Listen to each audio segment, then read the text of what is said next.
دین اسلام ایسا دین ہے جو اللہ کا پسندیدہ دین ہے، اور یہ دین اللہ رب العزت نے اپنے نبی پر مکمل کر کے نازل کیا ہے، اور مکمل دین اللہ کے پیارے رسول صلی اللہ علیہ وسلم ہمیں اور آپ کو عطا کیا ہے۔ تو مکمل دین اسلام امت کو دے کر نبی آخر الزمان محمد رسول اللہ صلی اللہ علیہ وسلم اس دنیا سے تشریف لے گئے،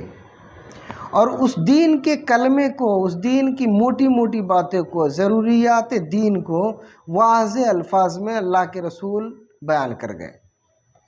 سکھا گئے، بتا گئے۔ اب اس میں نہ کمی کی ضرورت ہے اور نہ بیشی کی ضرورت ہے، نہ اس میں ہمارے گھٹانے سے گھٹنے کی چیزیں ہیں اور نہ ہمارے بڑھانے سے کوئی چیز اس میں ایڈ ہو جائے گی دین کے رکن کی حیثیت سے۔ دین پورا جامع ہے۔ آمنت باللہ ملائکتہ و کتبہ و رسولہ والیوم الآخر والقدر خیرہ و شرہ من اللہ تعالی والبعث بعد الموت۔ 7 چیزوں کا ذکر اس کلمہ طیبہ میں ہوا، جس کو ایمان مفصل کہتے ہیں۔ ان 7 چیزوں کو ما لہو ما علیہ ما لہو کے ساتھ مان لینا، یہی دین ہے اور دین کا ایک کمال ہے۔ اگر سرسری مان لیتے ہیں تو دین تو حاصل ہو گیا، اور تفصیلی مان لیتے ہیں تو دین نہیں، دین کے کمال کے ساتھ آپ نے اس کو قبول کر لیا، مان لیا۔ اور اگر کسی نے تفصیل نہیں جانی، صرف سرسری اس کو قبول کر لیا، اجمالاً قبول کر لیا،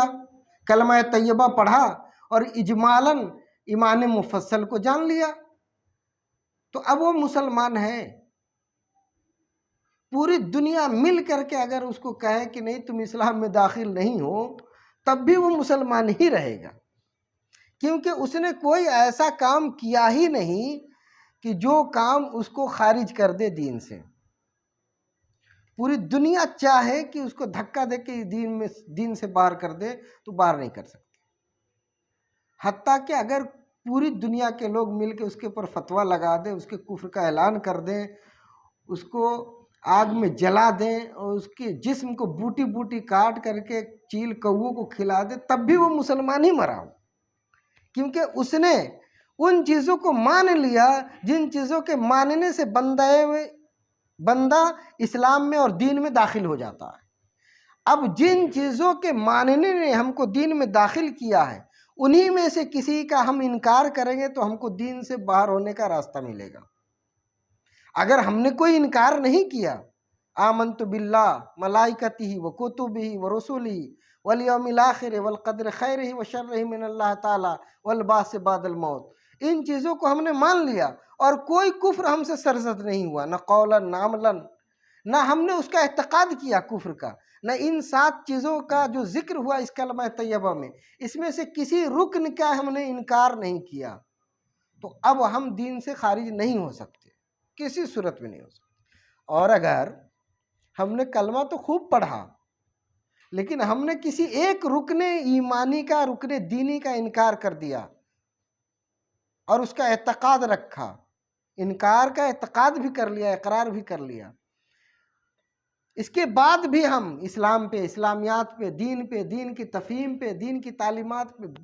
بڑی بڑی تقریریں کر رہے ہیں، لیکچر دے رہے ہیں، کتابیں لکھ رہے ہیں، پوری دنیا مل کر کے اگر ہم کو کہے کہ یہ غوث ہے، قطب ہے، اللہ کے ولی ہے، مومن ہے، مسلم ہے، تب بھی ہم مسلم نہیں ہو سکتے، تب بھی کوئی بندہ مسلم نہیں ہو سکتا، کیونکہ اس نے اپنے اعتقاد میں دین کے رکن کا انکار کر لیا۔ تو دین کے کسی بھی ایک رکن کا اگر اس نے انکار کر لیا، ضروریات دین میں سے کسی ایک ضروری کا اگر اس نے انکار کر لیا اور اس کا اعتقاد رکھ لیا، تو وہ خارج دین ہے۔ اب اس کو کلمہ پڑھنا مفید نہیں ہوگا جب تک کہ وہ شخص اپنے اس اعتقاد باطل سے تائب نہ ہو جائے، رجوع نہ کر لے، اس وقت تک کہ اس کو کلمہ طیبہ پڑھنا مفید نہیں ہوگا۔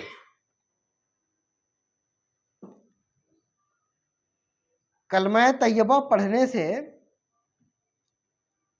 اس کو فائدہ ملے گا جس نے کلمہ کے بنیاد کو، کلمہ کے ارکان کو، کلمہ کے بیسک چیزوں کو قبول کیا ہوگا۔ اگر قبول نہ کیا ہوگا تو صرف کلمہ پڑھنے سے کوئی